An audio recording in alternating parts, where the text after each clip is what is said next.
Seu Deus Pai, Criador dos céus e da terra, nós nos chegamos diante de Ti para realizar mais uma mensagem, mais uma pesquisa dentro da Tua Palavra.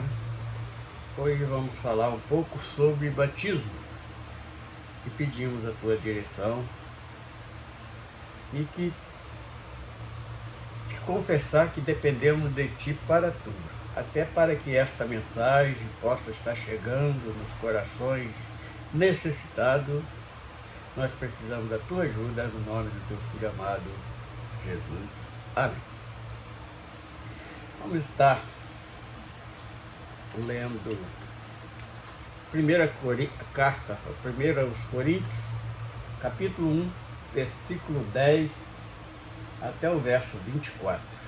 Diz o seguinte: rogo-vos, porém, irmãos, pelo nome do nosso Senhor Jesus Cristo, que digais todos uma mesma coisa, e que não haja entre vós dissensões, antes sejais unidos em um mesmo sentido e em um mesmo parecer. Porque a respeito de vós, irmãos meus, me foi comunicado pelos da família de Cloé que há contenda entre vós. Quero dizer com isto que cada um de vós diz: eu sou de Paulo, e eu sou de Apolo, e eu sou de Cefas, e eu de Cristo. Está Cristo dividido? Foi Paulo crucificado por vós? Ou foste vós batizados em nome de Paulo? Dou graças a Deus, porque a nenhum de vós batizei, senão a Crispo e a Gaio,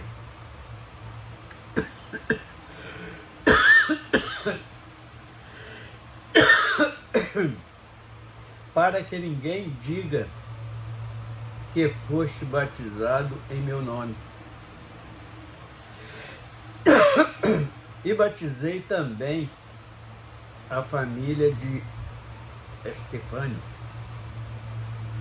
Além deste, não sei se batizei algum outro. Porque Cristo enviou-me não para batizar, mas para evangelizar, não em sabedoria de palavras, para que a cruz de Cristo se não fosse bom. Porque a palavra da cruz é loucura para os que perecem, mas para nós que somos salvos é o poder de Deus. Porque está escrito: destruirei a sabedoria dos sábios e aniquilarei a inteligência dos inteligentes. Onde está o sábio? Onde está o escriba? Onde está o inquiridor deste século? Porventura não tornou Deus louco a sabedoria deste mundo? Visto como na sabedoria de Deus o mundo não conheceu a Deus pela sua sabedoria. Aprove a Deus salvar os crentes pela loucura da pregação. Porque os judeus pedem sinal e os gregos buscam sabedoria, mas nós pregamos a Cristo crucificado, que é escândalo para os judeus e loucura para os gregos. Mas para os que são chamados, tanto judeus como gregos, pregamos a Cristo, poder de Deus e sabedoria de Deus. Bendito seja o nome do Senhor. Então, hoje nós vamos falar um pouquinho sobre este assunto, batismo. Aqui o título do texto que nós acabamos de ler é A Dissensão na Igreja de Corinto. Por que este assunto é tão importante expor ele neste momento? Porque o homem de hoje, há mais de 2000 anos depois, ele ainda está com essas mesmas loucuras que estava a igreja de Corinto, onde tem uma organização, um grupo que reunindo em nome de igreja, só para lembrar, a igreja é corpo de Cristo. E ainda até hoje ainda conseguem mover essa dissensão entre vários e vários grupos. Dentro de uma mesma congregação, um puxa para o obreiro tal, o outro para o obreiro tal, e fica uma confusão e Cristo fica esquecido no meio disso tudo.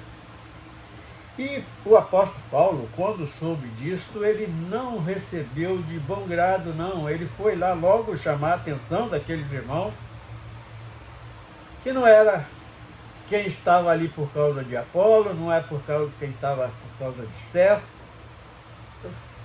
não é por causa de Paulo.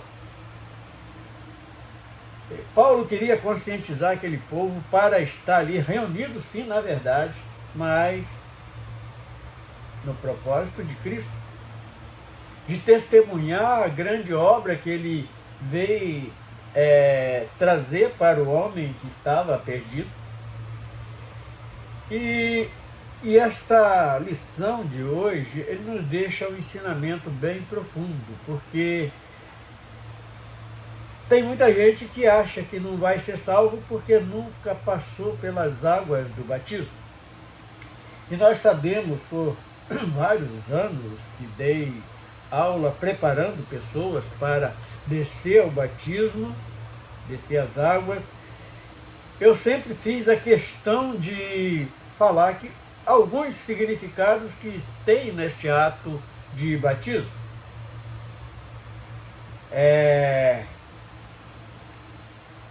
Tem o grande símbolo quando o homem é mergulhado ali nas águas, tem um símbolo de morte.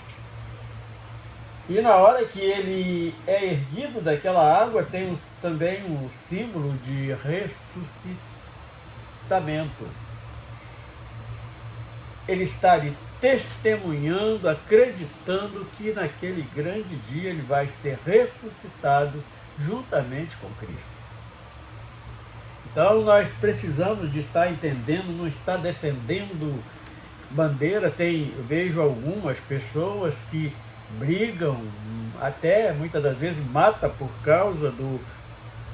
É bom gostar de alguém? Não, não é ruim não. Não é ruim gostar de alguém. Mas colocar aquele alguém na frente daquele que pagou o preço por nossa salvação, isto é, vamos dizer, loucura, como diz o próprio texto. E agora vamos voltar ao texto dele. Rogo-vos, porém, irmãos, pelo nome de nosso Senhor Jesus Cristo. Então, ele foi ali apelando no mais profundo que poderia ser. Paulo chega àquela comunidade, ele não chega nem em nome dele, não, ele chega em nome de Cristo, fazendo menção, porque quem morreu pelos pecados do homem foi Cristo, não foi Paulo, não foi Saulo, não foi Apolo, não foi Cefas, mas foi Cristo. Ele deixa isto muito claro neste ensinamento. Jesus Cristo, que digais todos uma mesma coisa. Quando ele fala assim, olha, se vocês estão reunidos aqui, é porque Cristo morreu por seus pecados. Tem que estar reunido em nome dele, não é em nome de Apolo, não é em nome de quem quer que seja. Ah, porque o pastor fulano de tal é um homem de Deus. Amém, que ele é um homem de Deus. Se ele é mesmo um homem de Deus, ele está fazendo a vontade de Deus, está ali ensinando, porque aquele que é levantado para pastor, ele tem que estar apto a ensinar, como está lá em 1 Timóteo 3 ou 4, me parece. Está em Timóteo, na primeira carta a Timóteo. Então, e quando Paulo, todas as mesmas coisas, está fazendo menção do sacrifício, está orando juntos por uma causa justa, por algum que está ali em dificuldade no meio daquela comunidade, suplicando a Deus pela vida daquele irmão, e também fazendo menção do arrebatamento, da profecia que nós estamos esperando. Esta seria uma postura que tem convicção que é louvada por Deus. Deus honraria esta postura de alguém que está sempre lembrando da profecia que nós estamos esperando, que é o arrebatamento da igreja. E que não haja entre vós dissensão. Por que eu vou discordar se fulano prega melhor do que o outro, se o outro prega pior do que o outro? Não cabe a mim fazer o seguinte: se eu ouvir a pregação, vou lá para as Escrituras, conferir se aquele irmão está fazendo a vontade de Deus ou se é a vontade própria de cada um deles. E então, por que então ter dissensão entre comunidades evangélicas, grupos evangélicos que estão reunidos? Precisa de ter o mesmo sentido, o mesmo propósito, de estar caminhando, cada um santificando a sua vida para aquele grande encontro que nós vamos ter. Antes sejais unidos em um mesmo sentido e em um mesmo parecer. Qual é o sentido? Salvar nossas vidas, salvar nossas almas. Parecer, obediência, obedecer que Jesus mandou pregar este evangelho a todo mundo. Então nós precisamos estar nos esforçando para realizar este feito. Agora vamos para o verso 11. Porque a respeito de vós, irmãos meus, me foi comunicado pela família de Cloé que há contenda entre vós. Então ele ainda fala como chegou a notícia, e ele acreditava em quem tinha falado com ele, porque com certeza estava entendendo o propósito do evangelho naquele lugar, naquela comunidade. Verso 2. Quero dizer com isto que cada um de vós diz: eu sou de Paulo, eu sou de Apolo, eu sou de Cefas. Aí ele continua dizendo assim: e eu de Cristo. Então, e algumas vezes que ele pediu para ser imitador dele, ele estava ali dando o testemunho dele. Ele falou assim: olha, eu não sou de nenhum de vocês, eu sou de Cristo, porque foi ele que morreu pelos meus pecados. Então ele me comprou com isso e hoje eu sou um servo dele. Tenho o maior prazer de ser um servo de Cristo. Ele fala assim: olha, eu não sou servo nem do rei fulano, do rei cicrano, não sou eu não pertenço a nenhum desses. Hoje eu sou um cidadão dos céus. Com toda a minha falha, com todos os meus defeitos, mas eu sou um cidadão do céu porque o Filho de Deus pagou um alto preço para me resgatar desta condição de condenado. 13. Está Cristo dividido?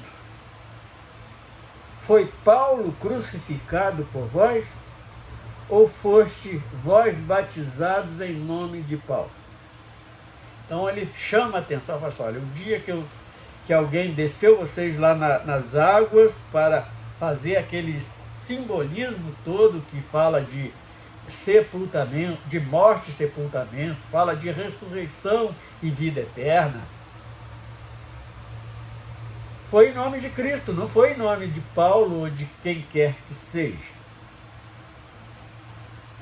Aí no verso 14 ele continua dizendo, dou graças a Deus, porque a nenhum de vós batizei, senão a Cristo e a Gaio,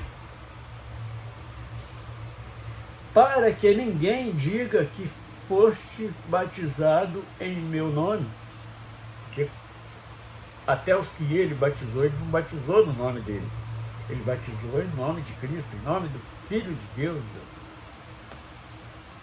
E o verso 16, e batizei também a família de Estéfanas. Além deste, não sei se batizei mais algum outro. Então, ele tinha, com certeza não tinha mesmo, porque quando nós realizamos esse ato, nós realizamos em nome de Cristo, não é em nome de homem, não é em nome de pastor, não é em nome de bispo, de papa, não é em nome de ninguém, é em nome de Cristo que esse ato é realizado.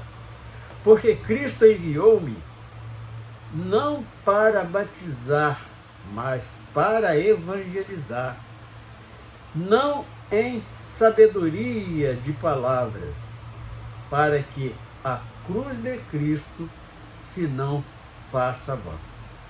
Então, quando eu estou chamando ali, querendo aparecer mais do que o próprio fiador das nossas vidas, que foi Cristo, eu estarei chamando a atenção para mim? Não, quem tem que levar todo o crédito foi ele que pagou. Ele saiu da sua glória, saiu de todo o seu, da sua majestade, porque ele é e sempre foi rei, e ele vai continuar sendo rei dos reis. Então, todo ato do batismo, que é considerado como, primeiramente, como morte e sepultamento. Segundo lugar, ressurreição e vida eterna.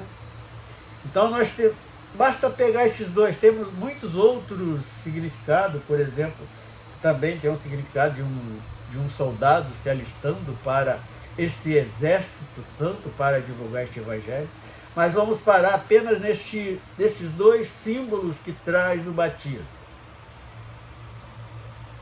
Morte e ressurreição,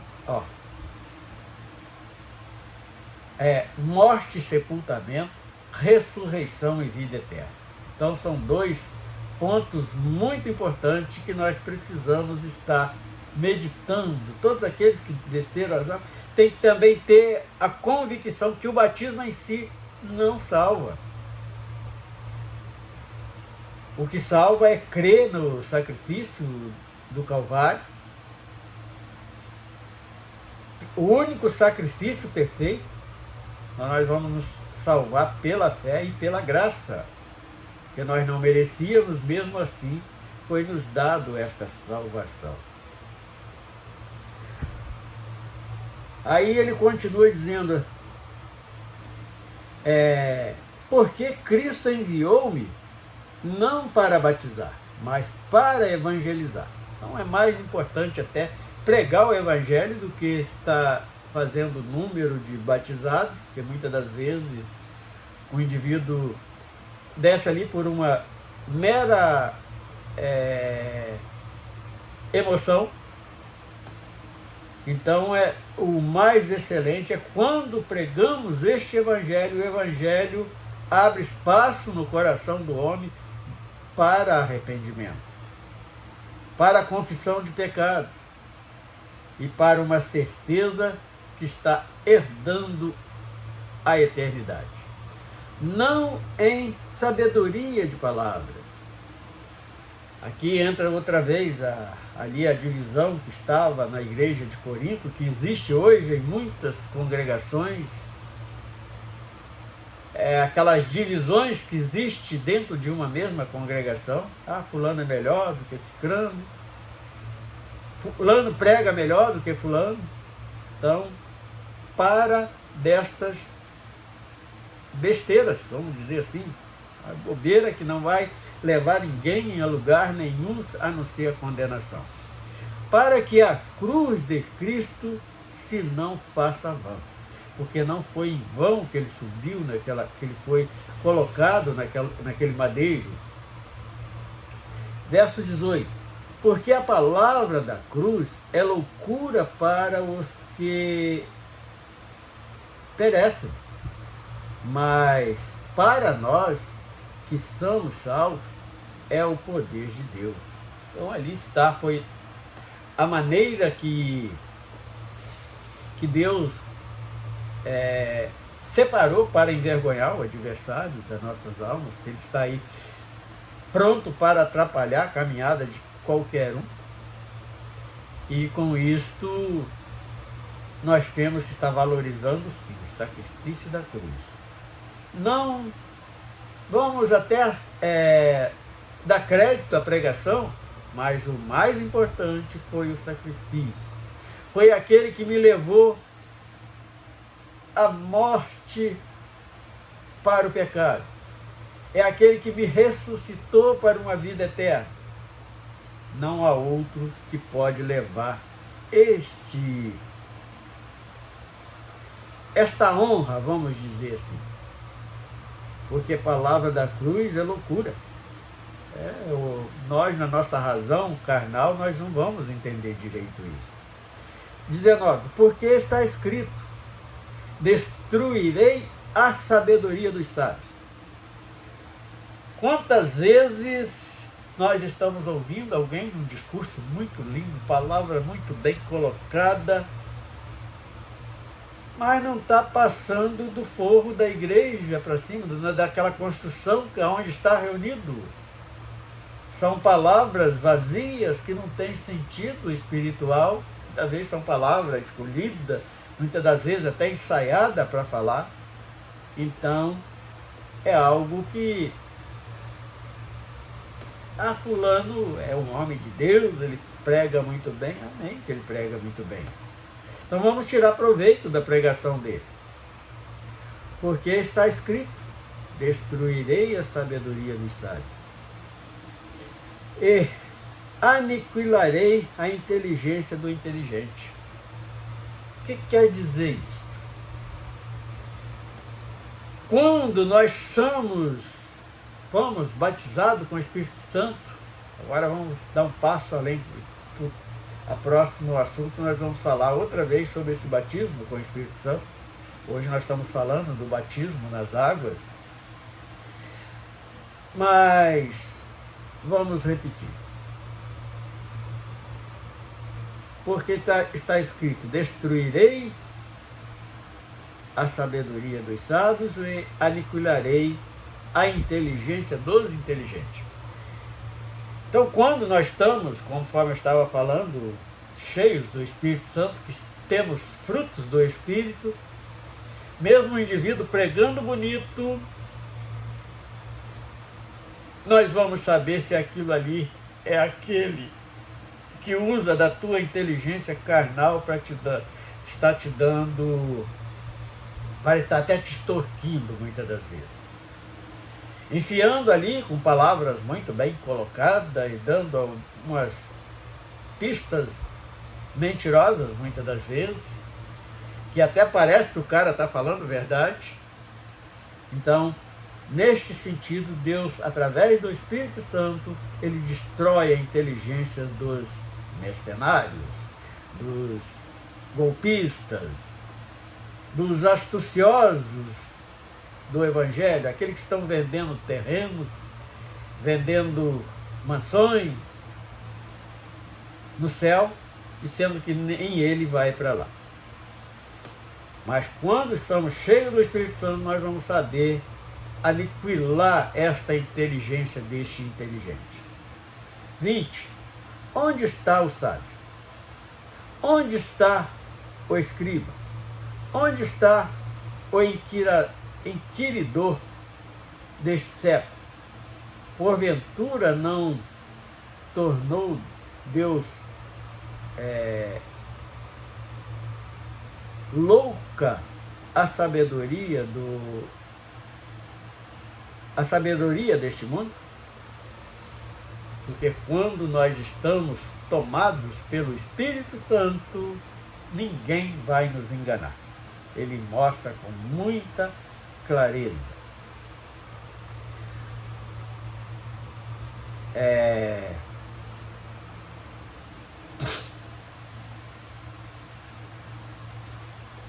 Onde está o inquiridor deste século? Porventura não tornou Deus loucura a sabedoria deste mundo? 21. Visto como na sabedoria de Deus, o mundo não conheceu a Deus pela sua sabedoria. Aprouve a Deus salvar os crentes pela loucura da pregação. Como é esta loucura? Como vamos explicar esta loucura? Porque para a razão do homem parece assim, por exemplo, o homem conhece os céus, conhece a glória de Deus? Nunca viu. Então está pregando uma coisa que ele não viu, mas tem certeza.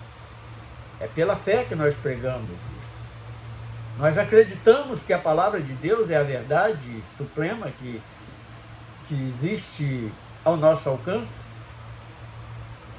mas nós pregamos a Cristo crucificado, que é escândalo para os judeus e loucura para os gregos. Porque sempre neste texto Paulo está colocando judeus e gregos, porque era uma língua predominante na época, e os gregos foram sempre conhecidos como muito sábios, e com toda esta sabedoria Deus as confundiu. E o último versículo, que é o 24, diz assim: mas para os que são chamados, tanto judeus como gregos, lhes pregamos a Cristo, poder de Deus e sabedoria de Deus. Porque pela sabedoria de gregos, pela arrogância de judeus, os mais humildes não seriam alcançados. Mas pela graça de Deus, nós somos alcançados hoje e louvamos o nome do Senhor. Senhor Deus, nós adoramos a Ti por este privilégio de falar de algo tão maravilhoso. E isto, hoje nós só queremos mesmo Te adorar, porque Tu és o único e poderoso Deus para assim acreditarmos que está bem perto aquilo que nós estamos esperando, a profecia que a igreja aguarda, que é o arrebatamento. Não deixa, Senhor, que nós venhamos a nos desfalecer nesta caminhada. Nos sustenta, no nome de Jesus. Amém.